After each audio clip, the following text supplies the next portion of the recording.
Hello students, welcome to my YouTube channel student. फिर से मैं आप लोग सामने कक्षा 10वीं का विषय हिंदी का जो वार्षिक परीक्षा होने वाली है आपकी जो 2021-22 का जो संपूर्ण सॉल्यूशन लेके आ चुका हूं। आप लोग जानने के लिए बता देता हूं, ये पूर्णांक आपका 80 नंबर का रहेगा और समय 3 घंटे का रहेगा। ठीक, तो इसका संपूर्ण सॉल्यूशन मैं बाकायदा आप लोगों के लिए बताने वाला हूँ, क्योंकि आप लोगों की जो परीक्षा होने वाली है सेम टू सेम इसी प्रकार का पेपर आएगा, तो आप लोग इस वीडियो पूरा कम्प्लीट हो देगा। तो चलिए शुरू करता हूँ ये वीडियो। तो आप लोगों के सामने यहाँ पर 6 विकल्प दिए जाएंगे। ठीक, तो ये 6 विकल्प दिए जाएंगे 6 नंबर के। तो आप लोग देख सकते हो 6 विकल्प दिए जाएंगे और प्रत्येक विकल्प आपका 1 नंबर का होगा। ठीक, तो इस प्रकार से आप लोग देख सकते हो। तो सर्वप्रथम आप लोगों के सामने यहाँ पर विकल्प दिया गया है, भक्ति काल की किस भक्ति धारा के प्रवर्तक कौन है। तो इनके प्रवर्तक आप लोगों को पता है तो आप लोग कमेंट भी कर सकते हो और सही आंसर भी लगा सकते हो। साथ ही मैं आप लोग जान के बता देता हूँ, दूसरा आपका सही आंसर होगा महाप्रभु वल्लभाचार्य। ठीक, तो आपका ये सही हो जाएगा। दूसरा लिखा बा, जिसमें लिखा निबंध के प्रमुख तत्व कौन हैं। तो निबंध के कितने प्रमुख तत्व हैं, तो निबंध के 5 प्रमुख तत्व हैं। ठीक, तो इस प्रकार से आप लोग इनको अपने हिसाब से भी कर सकते हैं, क्योंकि आप लोग इनसे रिविजन भी कर सकते हो। अगर आप लोगों की तैयारी चल रही है तो इन प्रश्नों के अनुसार आप लोग रिविजन भी कर सकते हो। तो चलिए हम बढ़ते हैं नेक्स्ट ओर। नेक्स्ट रहेगा प्रश्न क्रमांक 7वां, जिसमें लिखा है सा नंबर तीसरा, जिसको हम बोलेंगे, जिसमें लिखा हिंदी का पहला आंचलिक उपन्यास माना जाता है। तो हिंदी का पहला उपन्यास माना जाता है, वैसे तो माना जाता है एक है परीक्षा गुरु, और लेकिन इस यहाँ पर परीक्षा गुरु का ऑप्शन नहीं दिया गया, तो इसको हम लोग मानते हैं देहाती दुनिया। तो इस प्रकार से आप लोग उसका है दूसरा वाला आंसर सही हो जाएगा।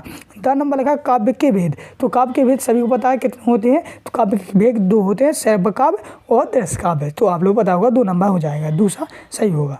अगला ई ऑप्शन, जिसमें लिखा है रस के अंग होते हैं। तो रस के कितने अंग होते हैं, तो सभी लोग पता है 4 होते हैं। कौन सा, विवाह, अनुवाद, संचय भाव, स्थायी भाव। ठीक, तो ये आपके 4 हो जाएंगे। अगला है समाज के भेद। तो समाज के भेद कितने होते हैं, समाज के भेद 6 होते हैं। अब का दद्दा, अव्ययभाव समाज, बहुव्रीहि समाज, कामधारय समाज, अब का दास दंत दिगु। तो ये आपके 6 समास हो गए हैं। तो इस प्रकार से आप लोगों ट्रैकों के अनुसार आप लोग सीख भी सकते हो। साथ में आप लोगों ट्रैकों के अनुसार मैं आप लोगों को प्रश्न भी बताएंगे, ताकि आप लोग अच्छी तरह से कर सको। ठीक, बच्चों पढ़ाई में आते हैं डाउट्स सॉल्व नहीं हो पा रहे हैं, घबराओ मत, इसका सॉल्यूशन है डाउटनट ऐप।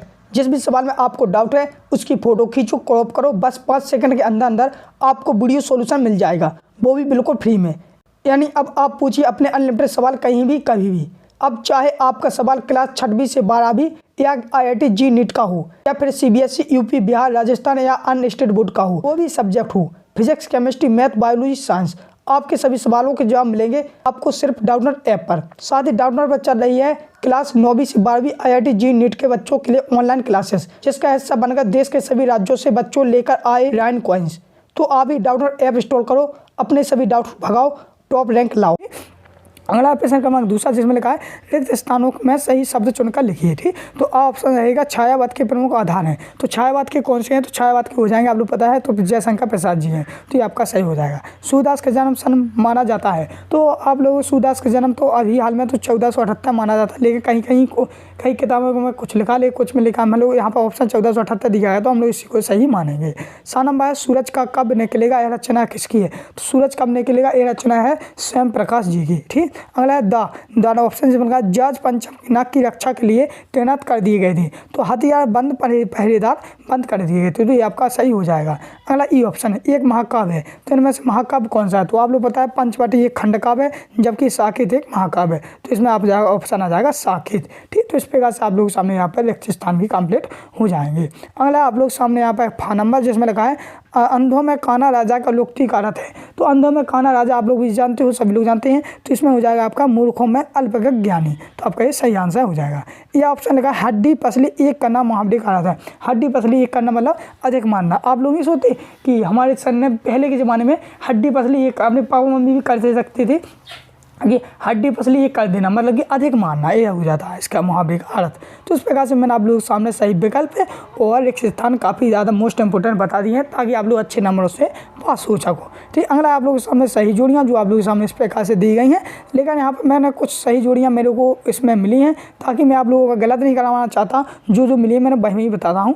जिस पर आज आप लोग जानते हैं आकाश, दीप, आंधी और निजाल। तो आप लोग जानते हैं ये क्या है, एक कहानी संग्रह है। तो इसका आपका घा ऑप्शन सही हो जाएगा। इस वाले में घा वाले में तो यहाँ पे घा ऑप्शन में सही हो जाएगा। ठीक, तो कहानी संग्रह। ठीक, अगला है बाल गोविंद भगत रेखाचित्र, तो इसका मुझे अब क्लियर नहीं है, डाउट है। और 5 पंचम की नाक, तो ये इसके लेखक कौन है, तो इसके लेखक हैं कामलेश्वर। ठीक है, ये आपका सही हो जाएगा। दा मैंने लिखा मैं क्यों लिखता हूँ, तो दा का हो जाएगा खा नंबर यानी अज्ञे, इसके लेखक हैं जिन्होंने ये लिखी हैं। अगला कोटिकुल समवचन तुम्हारा पंक्ति में, तो मुझको लगता है इसमें अनुप्रास या उपमा अलंकार हो जाएगा, 6 नंबर सही रहेगा मेरे अनुसार। ठीक, और क्रिया की विशेषता बताने वाले शब्द तो आप लोग जानते हैं, डा नंबर क्रिया विशेषण कहलाते हैं। तो आपका इस प्रकार से मैंने सही जोड़ियाँ भी बता दी हैं। ठीक, एक ऑप्शन एक रह गई थी जब ये वाली, तो इसको मुझे पता नहीं है। ठीक, जो है स्पष्ट भैया आप लोगों के सामने। ठीक, अगला आप लोगों के सामने यहाँ पर सही प्रश्नों के उत्तर एक वाक्य में दीजिए, तो इन प्रश्नों के उत्तर भी हम लोग सही वाक्य एक वाक्य में आंसर देते हैं। तो जिस प्रकार से आप लोग लिखोगे नई कविता का प्रारंभ माना जाता है, तो नई कविता का प्रारंभ कब से माना जाता है, तो 1954 से। ठीक, अगर आप लोग डाउट हो तो आप लोग अपने हिसाब से भी सही कर सकते हो, लेकिन 1954 मेरे को अनुसार है। अगला बात हिंदी का प्रथम उपन्यास किसे माना जाता है, तो हिंदी का प्रथम उपन्यास परीक्षा गुरु को माना जाता है, जिसके लेखक कौन है, भारत तेंदुए भी है। ठीक है, अगला है पाठ छाया मत छूने के कवि हैं, तो नहीं छाया मत छूने के कवि कौन से हैं, तो गिरिजा कुमार माथुर जी हैं। कौन है, गिरिजा कुमार माथुर, आप लोग लिख लोगे गिरिजा कुमार माथुर। दा नंबर है बाल गोविंद भगत की पुत्र वधु उन्हें अकेले क्यों नहीं छोड़ना चाहती है, क्योंकि भगत के बुढ़ापे का भय एकमात्र सहारा थी, इसलिए वे छोड़ना नहीं चाहती। ठीक है, क्योंकि भगत गुरु जी है ना, भगत जी बाल गुरु गोविंद भगत, ये बूढ़े हो गए थे। इनकी जो पुत्र वधु थी वो सोचते थे कि मेरे मतलब कि मेरे जो बूढ़े हो गए तो हमने बुढ़ापे में क्यों छोड़ के जाऊँ, तो इसलिए वो छोड़ना नहीं चाहती थी। मातृक छंद की परिभाषा आप लोग सभी को आता ही है, मात्रा की गणना के आधार पर की गई पद की रचना को हम मातृक छंद कहते हैं। तुम मैं कालू हॉक जनु लावा इन पंक्ति में अलंकार है, तो इस अलंकार मुझे लगता है उत्प्रेक्षा अलंकार हो जाएगा, उत्प्रेक्षा अलंकार। ठीक, अनेकार्थी शब्द की परिभाषा जैसे आप लोग सभी बताएं, ऐसे शब्द जिनके अनेक अर्थ होते हैं अनेकार्थी शब्द कहलाते हैं। ठीक, तो ये आपके मैंने संपूर्ण सोल्यूशन बता दिए हैं। अब शत असत की बात करते हैं, तो मुझे शत असत 3-4 मिले, तो मैंने वो भी बता देता हूँ। जिस प्रकार से मैं आप लोगों के सामने पहला आपका सत्य हो जाएगा। ठीक, और बाकी की मैं आप लोगों की जानकारी बता देता हूँ, बाकी की मुझे क्लियर नहीं है, इसलिए मैं आप लोगों के सामने इनको नहीं बता पा रहा हूँ, क्योंकि आप लोग इनको देख लेना, पढ़ लेना। ठीक, क्योंकि मेरे को पहले का सत्य ही मिला है, तो मैंने पहले वाला सत्य बता दिया है। क्योंकि मैं आप लोग गलत बताऊँ तो आप लोग भी कहोगे सर आप गलत क्यों बता रहे हैं, तो इस प्रकार से मैं आप लोगों के सामने इतना ही बता पाता हूँ। चलिए अब मैं 6वें प्रश्न देखता हूँ, जिसमें लगा भक्ति काल की 2 विशेषता लिखिए। तो भक्ति काल की आप लोग विशेषता लिखने बहुत सारे हैं, जिस प्रकार से आप लोग पहले ही लिख देना भक्ति का प्रधान था, यानी भक्ति की प्रधान, या लिख दोगे आप लोग भक्ति की प्रधान, यानी इस काल में भक्ति को प्रधान दिया गया था। गुरु की महत्ता मतलब इस काल में गुरु को ज़्यादातर माना जाता है, तो ये आपकी 2 विशेषता हो जाएगी, भक्ति की प्रधान और गुरु की महत्ता। ठीक, 7वां कवि सूरदास त्रिपाठी नाला अथवा कवि सूर्य का शिल्प सौंदर्य लिखिए। तो इनका शिल्प सौंदर्य भी आप लोग लिख सकते हो, ना हो तो मैं यहाँ पर कुछ एक फोटो लगा दूंगा, तो उसका अनुसार भी आप लोग लिख सकते हो। ठीक, अगला 8वां लक्ष्मण में ने वीर योद्धा की क्या विशेषता आई, अथवा मैं कवि आत्मकथा लिखना क्यों नहीं चाहते, तो आप लोग लोगों कवि आत्मकथा लिखने से क्यों बचना चाहते हैं, तो आप लोग कवि आत्मकथा से बचने इसलिए चाहते हैं कि वे सोचते हैं कि मेरा जीवन काफ़ी छोटा है, कुछ मतलब कि वो आत्मकथा में अपने स्वयं के बारे में लिखना पड़ता है, इसके लिए वो इनसे बचना चाहते हैं। वीर रस की परिभाषा उदार साहित्य, तो आप लोग जानते हो वीर रस की परिभाषा साहित्य के हृदय में जब उत्साह नामक स्थायी भाव उत्पन्न हो जाता है उसे हम वीर रस कहते हैं। ठीक, तो जैसे उदाहरण के लिए लिख दोगे बुंदे लो हर बेलो के मुँह से हमने सुनी कहानी थी, खूब लड़ी मैदानी में तो झांसी वाली रानी थी, तो ये आपका वीर रस का उदाहरण भी हो जाए। महाकाव्य किसे कहते हैं, तो आप लोग जानते हैं महाकाव्य, तो जो बड़ा जिसमें बड़े किसी महाकाव्य में आप लोग ये लिख दे दो जिसमें महान पुरुष का किसी का वर्णन किया जाता है उसे महापुरुष कहते हैं, काफ़ी बड़ा होता है। इस प्रकार से एक महाकाव्य का जैसे रामचरितमानस हो जाएगा आपका। ठीक, 2 छंद की परिभाषा आप लोग लिख सकते हो। कहानी की परिभाषा लिखिए, प्रेमचंद की 2 कहानियाँ बताइए है, और इनके भी आंसर मैं आप लोग बताने वाला हूँ थोड़ी देर में। लेखक क्या फिर आप लोग सामने पसंद दिए गए हैं जो काफ़ी ज़्यादा जिस समाज के प्रकारों के नाम लिखिए। समाज के प्रकार कितने होते हैं, 6 होते हैं, जैसे विवाह अनुवाद सॉरी आपका आ से अपरिवार समाज, बा से बहुबूढ़ी, अब का से कामधान, दा से तत्पुरुष, दा से दूध, दा से द्वंद्व, तो ये आपके ये 6 प्रकार हो जाएंगे समाज के। ठीक, तो 6 लिख देना। अगला है आप लोग सामने यहाँ पर 4 पंचमी लाट नाक पुनः लगने की मूर्ति काल और एक वाला, तो इनको भी आप लोग देख लेना। ठीक, साथ ही आप लोग महाकाव्य खंडकाव्य में कोई 3 अंतर लिखना है तो 3 नंबर में दिया गया है, तो इनमें आप लोग किस प्रकार से अंतर लिखेंगे, तो इसमें लिख देना आप लोग महाकाव्य बड़ा होता है, खंडकाव्य छोटा होता है। ठीक, महाकाव्य में किसी महान व्यक्ति का वर्णन होता है और खंडकाव्य में किसी नॉर्मल या साधारण व्यक्ति का वर्णन होता है।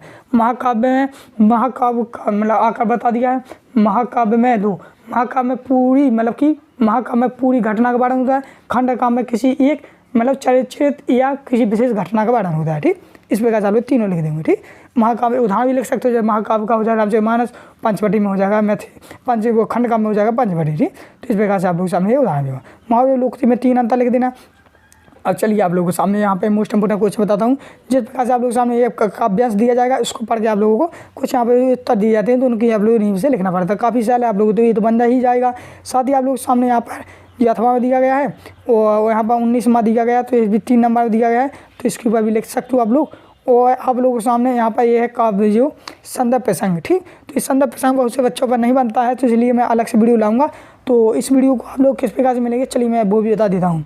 जैसे मेरे से बहुत से बच्चे कक्षा 10वीं के जुड़ गए थे, लेकिन आप लोग रह गए थे, सॉरी, इसलिए मैं आप लोग बता नहीं पाया हूँ, ताकि आप लोगों को भी बता दूँ। जो लोग बच्चे हमारे चैनल पर नए हैं, सब्सक्राइब कर लेना। इससे सब्सक्राइब करने से आप लोग मुझसे जुड़ जाएंगे। जैसे आप लोग वीडियो देख रहे हैं, वीडियो के नीचे सब्सक्राइब लिखा हुआ है, सब्सक्राइब करके आप लोग सामने एक घंटी आ जाएगी यहाँ पर बगल में, तो उस पर क्लिक करोगे तो आपको ऑल कर देना, ताकि मैं जो भी वीडियो डालूंगा कक्षा 10 के मोस्ट इंपोर्टेंट क्वेश्चन जो आपकी परीक्षा होने वाली है, आप लोग पता है 17 या 16 से होने वाली है, तो काफ़ी ज़्यादा पूरे विश्व के संपूर्ण सोल्यूशन लाऊंगा, इसी प्रकार से आप लोग समझाऊंगा, तो वो मिल जाएगा। जैसे यहाँ पर नेहा ने कर लिया, अमन ने कर लिया है और सोहन ने कर लिया है, सविता ने, बहुत से बच्चे करते जा रहे हैं। थैंक यू आप लोगों का। इस प्रकार से आप लोग भी कर सकते हो, ठीक। इसी प्रकार से इस संदर्भ प्रसंग को मैं अलग से समझा दूंगा, अलग से वीडियो। और आप लोग सामने यहाँ पर 4 नंबर में निबंध आएगा, जो आप लोग देख सकते हो। तो निबंध काफ़ी सहज रहेगा, तो आप लोग मेरा देश भारत या दूसरे कहीं पर भी लिख सकते हो, ठीक। अब आप लोग कमेंट करके बताना कि नेक्स्ट वीडियो में कौन से विषय का लाऊँ, गणित, इंग्लिश या सामाजिक। तो जो उसका ज़्यादा कमेंट होगा मैं उन्हीं के ऊपर लेके आ जाऊँगा। तो हम लोग मिलते हैं नेक्स्ट वीडियो में, तब तक के लिए जय हिंद, जय भारत।